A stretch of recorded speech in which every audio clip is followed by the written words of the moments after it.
Friends, you are welcome in Ganesh English classes 0.1। Actually आज हम लोग पास्ट कॉन्टिन्यूस के बारे में डिस्कस करने वाले हैं और हम हर टेंस को एक अलग अलग स्टाइल से बताने का प्रयास कर रहा हूं और जितना संभव हो सके आप उसे अपने दिमाग में उतारने का प्रयास करें, क्योंकि बिना टेंस का हम आगे नहीं बढ़ सकते।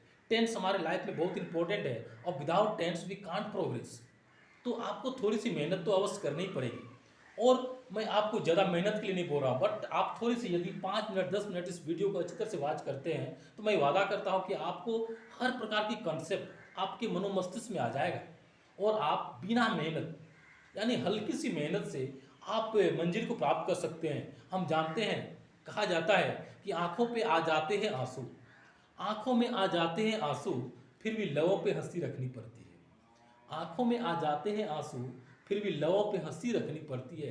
पढ़ाई भी क्या चीज़ है यारो, पढ़ाई भी क्या चीज़ है यारो, जितनी मेहनत करोगे उतने आगे ही बढ़ते जाओगे। यानी आपका मेहनत व्यर्थ जाने वाला नहीं है। यदि आप थोड़ा सा ज़्यादा मेहनत करते हैं तो लाइफ के लिए आपका ये जो है एक फिक्स होता जा रहा है और आप एक अच्छे स्टूडेंट्स के पंक्ति में आ रहे हैं। इसलिए आप यदि ये टाइम, ये जो समय है आपका अध्ययन का समय है, स्टडी का समय है, यदि आप इस समय को अच्छी तरह से अपने कब्जे में रखते हैं तो आने वाला फ्यूचर आपके लिए क्या होगा, बेस्ट होगा। इसलिए हम क्या करेंगे, आज इस टेंस को बहुत ही सिंपल तरीके से बट बहुत ही विस्तृत तरीके से अध्ययन करने वाले हैं और मैं आपको बताने वाला हूँ। आप क्या करें, आराम से इस वीडियो को देखें और सीखने का प्रयास करें। तो हम लोग देखते हैं इसको बारीकी से, स्टेप बाय स्टेप टेंस को देखेंगे।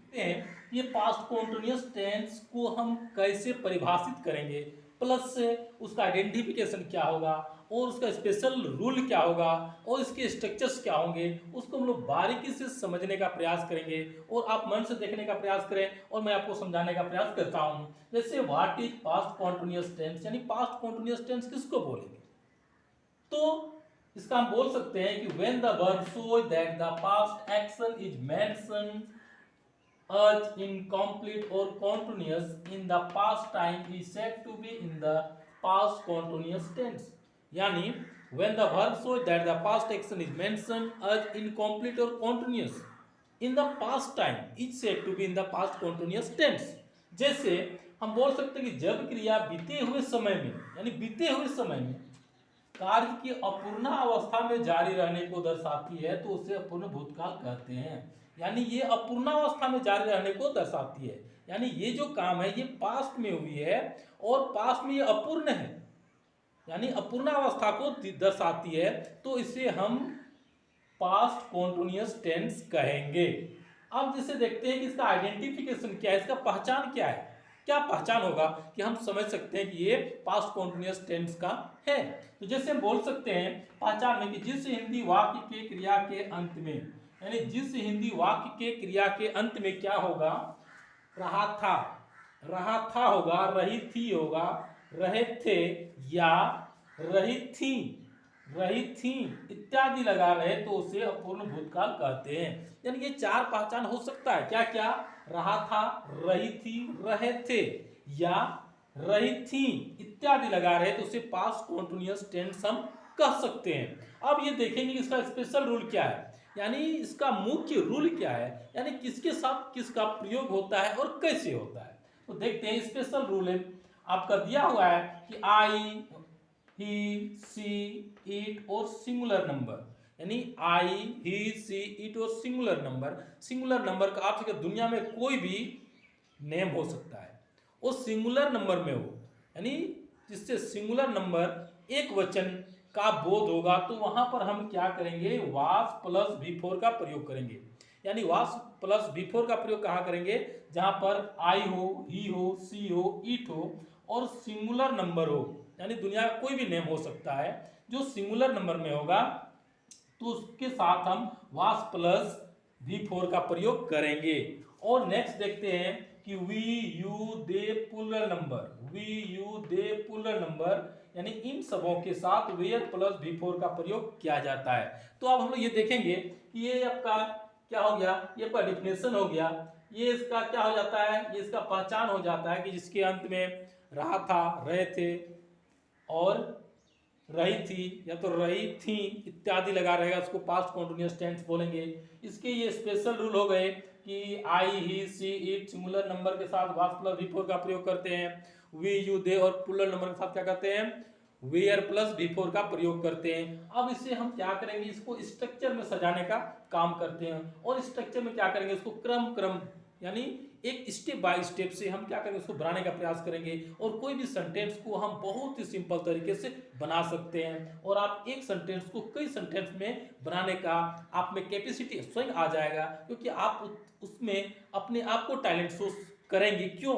क्योंकि आपके पास ये सारा आइटम्स जब आपके पास होगा तो आप कोई भी सेंटेंस को बेधड़क बना सकते हैं, क्योंकि आप में स्टेमिना आ जाएगी और आप स्वयं उसको क्या कर सकते हैं, बना सकते हैं। तो हम लोग स्ट्रक्चर के बारे में देखते हैं। हम लोग क्या करते हैं, सेंटेंस को देखेंगे कि किस प्रकार से स्ट्रक्चर्स को बनाया जाता है। स्ट्रक्चर्स को बनाने के लिए एक स्पेशलिस्ट उसके फॉर्म होते हैं और उसके आधार पर हमको क्या करना पड़ता है, स्ट्रक्चर्स को बनाना पड़ता है। यदि हम स्ट्रक्चर को आगे पीछे कहीं व्यवस्थित कर देते हैं तो इससे क्या हो जाएगा, वो मेरा सेंटेंस नहीं बन पाएगा। इसलिए स्ट्रक्चर का एक स्पेशलिस्ट फॉर्म होता है, उसी के आधार पर हम क्या करेंगे, उसको बनाने का प्रयास करते हैं। जैसे ये असर्टिव सेंटेंस यानी आप असर्टिव अफर्मेटिव इसको बोलते हैं, जिसे स्वीकारात्मक कथन वाक्य कहा जाता है।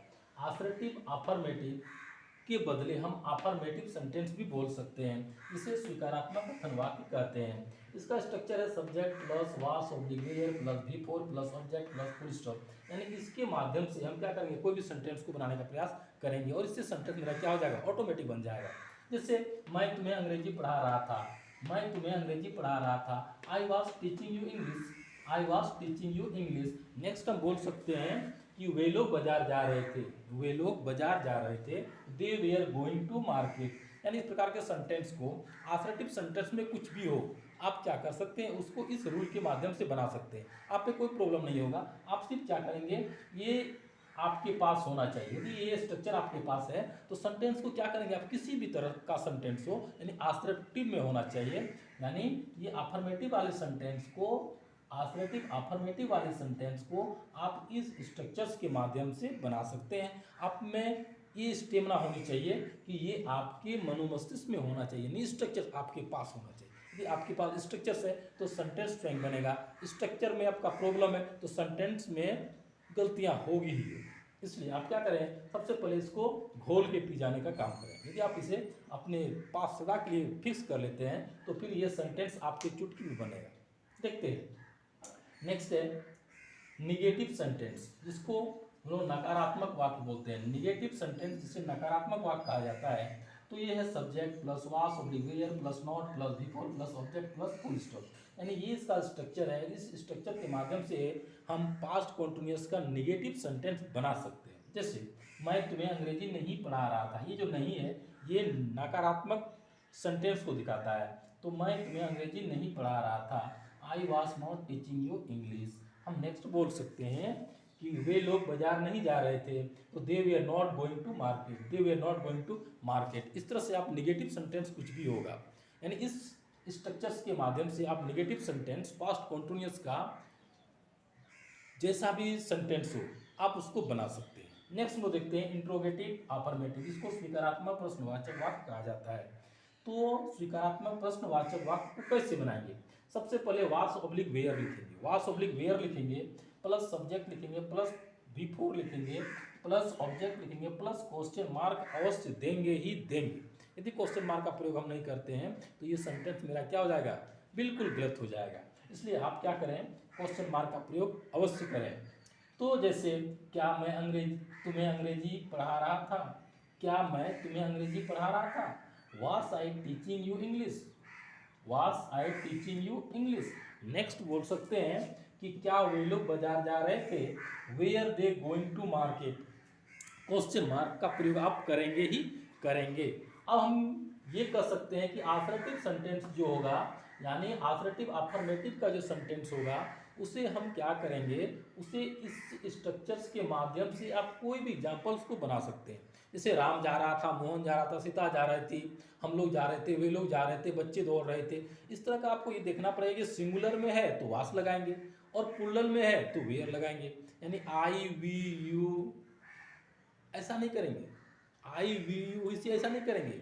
आपका ये एक स्पेशल रूल आपके पास दिया गया है कि आई के साथ, ही के साथ, सी के साथ, इट के साथ और सिंगुलर में कोई भी नेम होगा उसके साथ वास का प्रयोग करेंगे। नेक्स्ट है वी के साथ, यू के साथ, दे के साथ और प्लूरल नंबर में जो भी होगा उसके साथ आप वेयर का प्रयोग करेंगे। यानी हर टेंस का अलग अलग रूल है और अलग अलग सिस्टम के माध्यम से उसे क्या किया जाता है, उसे स्ट्रक्चर में बनाया जाता है। इसलिए हम लोग क्या करेंगे, आई, ही, सी, इट और सिंगुलर नंबर के साथ वास का प्रयोग करेंगे और वी, यू, दे और प्लूरल नंबर के साथ हम लोग वेयर का प्रयोग करेंगे। और इसके बाद क्या करना है, V4 का प्रयोग करेंगे। यानी subject plus was oblique were plus V4 का प्रयोग करेंगे, ऑब्जेक्ट अंत में आप लगाएंगे। तो ये अफर्मेटिव सेंटेंस इस मॉडल से बन जाएगा, निगेटिव के लिए ये बन जाएगा, इंट्रोगेटिव अफर्मेटिव के लिए ये बन जाएगा। अब हम लोग देखते हैं कि इंट्रोगेटिव, निगेटिव और WH वर्ड में भी हम इसे किस तरह से व्यवस्थित करते हैं और सेंटेंस को कैसे बहुत ही ईजी वे में बना सकते हैं। देखते हैं कि जो इंट्रोगेटिव निगेटिव सेंटेंस है, इंट्रोगेटिव निगेटिव सेंटेंस का स्ट्रक्चर के माध्यम से हम कैसे सेंटेंस को बनाएंगे। तो जैसे was oblique were plus subject plus not plus V4 plus object plus question mark अवश्य देंगे। यानी जो इंट्रोगेटिव निगेटिव सेंटेंस होगा, इंट्रोगेटिव निगेटिव सेंटेंस होगा, उसका जो बनावट होगी वो होगी was oblique were plus subject plus not plus V4 plus object plus question mark. यानी इस स्ट्रक्चर्स के माध्यम से हम कोई भी इंट्रोगेटिव निगेटिव सेंटेंस का वाक्य बना सकते हैं। जैसे क्या मैं तुम्हें अंग्रेजी नहीं पढ़ा रहा था, क्या मैं तुम्हें अंग्रेजी नहीं पढ़ा रहा था, तो वास आई नॉट टीचिंग यू इंग्लिश, वास आई नॉट टीचिंग यू इंग्लिश। हम बोल सकते हैं क्या वे लोग बाजार नहीं जा रहे थे, क्या वे लोग बाजार नहीं जा रहे थे, तो were they not going to market. यानी जो भी इंट्रोगेटिव निगेटिव सेंटेंस होगा किसका, तो पास्ट कॉन्टिन्यूअस का, तो उसे हम क्या करेंगे, इस स्ट्रक्चर्स के माध्यम से उसे बना सकते हैं। और ऐसा नहीं कि एक एग्जाम्पल, इससे आप कोई भी एग्जाम्पल्स किसी भी तरह का सेंटेंस को आप इस स्ट्रक्चर्स के द्वारा आप सॉल्व कर सकते हैं, उसे बना सकते हैं। इससे बाहर आपका कोई एग्जाम्पल जाएगा ही। अब देखते हैं हम लोग ये WH वर्ड्स है, और WH वर्ड्स हम लोग हमेशा प्रत्येक टेंस में इसको डिस्कस करते हैं क्योंकि इससे बहुत सारे एग्जाम्पल्स बनते हैं, बहुत सारे सेंटेंस में ये क्या करते हैं, हेल्प करते हैं। जैसे हम ये जानते हैं हाउ मीन्स कैसे, वेयर मीन्स कहाँ, व्हेन मीन्स कब, व्हाई मीन्स क्यों या किस लिए, व्हाट मीन्स क्या, विथ हुम किसके साथ। ये सारे वर्ड्स जो हैं ये WH वर्ड्स हैं, बहुत सारे WH वर्ड्स हैं। बट ये जो WH वर्ड्स होते हैं इसको हम सेंटेंस में कैसे बनाएंगे, सबसे पहले WH वर्ड्स को लिखना है, WH वर्ड्स को ही लिखना है, इसके बाद वास या वेयर लिखना है, इसके बाद सब्जेक्ट लिखना है, इसके बाद V4 लिखना है, इसके बाद ऑब्जेक्ट लिखना है, इसके बाद क्वेश्चन मार्क और देंगे। यानी WH words plus was oblique were plus subject plus V4 plus object plus question mark का प्रयोग करेंगे।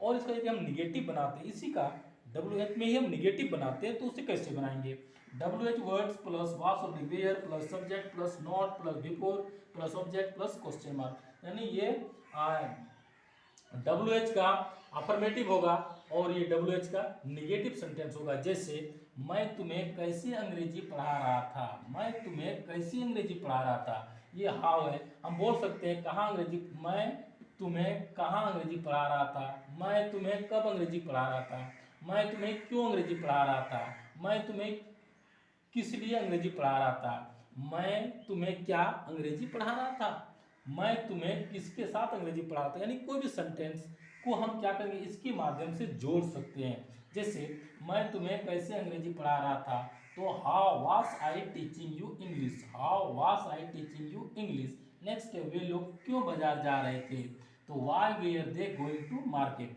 हाँ तो दोस्तों क्या करेंगे हम लोग, ये आपका स्ट्रक्चर आपके पास है और आप क्या करें, इसका एक स्क्रीनशॉट ले लें, ये लाइफ में आपके लिए काम होगा। और क्या करें, आप इसको हमेशा समय समय इसको देखते रहें, ताकि क्या हो जाएगा, आपसे ये दिमाग से मिस ना हो जाए और आप क्या करें, कोई भी एग्जाम्पल्स को, कोई भी सेंटेंस को आप इससे बना सकते हैं। तो आप क्या करें, मैंने एक एग्जाम्पल का सपोर्ट के सहारे सपोर्ट लिया और उससे क्या किया, मैंने कई सेंटेंस बनाने का प्रयास किया। आप उस तरह से कोई भी 1, 2, 4 सेंटेंस को ले लें और उसको बारीकी से क्या करें, आप बनाने का प्रयास करें, आप ऑटोमेटिक कई सेंटेंस को इजी वे में बना सकते हैं। तो फिर हम लोग जानते हैं कि ये जो पढ़ाई का भी बहुत मस्त टाइम है और आपको अभी सिर्फ पढ़ाई पर ही ध्यान देना चाहिए। आपका दिमाग इधर उधर टुकुर टुकुर जो देख रहे हैं वैसा नहीं करना चाहिए, क्योंकि हम लोग जानते हैं प्यार मोहब्बत तो केवल धोखा है। क्या है? प्यार मोहब्बत तो केवल धोखा है। पढ़ाई कर ले बाबू, यही अभी मौका है, ये मौका फिर मिलने वाला नहीं है। यानी इसके बाद आपको हर आइटम मिल सकता है, हर कुछ मिल सकता है, हर चीज़ मिल सकता है, बट पढ़ाई का एक निश्चित समय होता है, और इस निश्चित समय में यदि आप अच्छे से पढ़ाई कर लेते हैं तो लाइफ भर आप बिंदास रह सकते हैं, हर कुछ आपको अच्छी तरह से मिल सकता है। इसलिए आप पढ़ें और अच्छी तरह से समझने का प्रयास करें। फिर हम लोग अगले वीडियो में मिलते हैं, तब तक के लिए थैंक्स।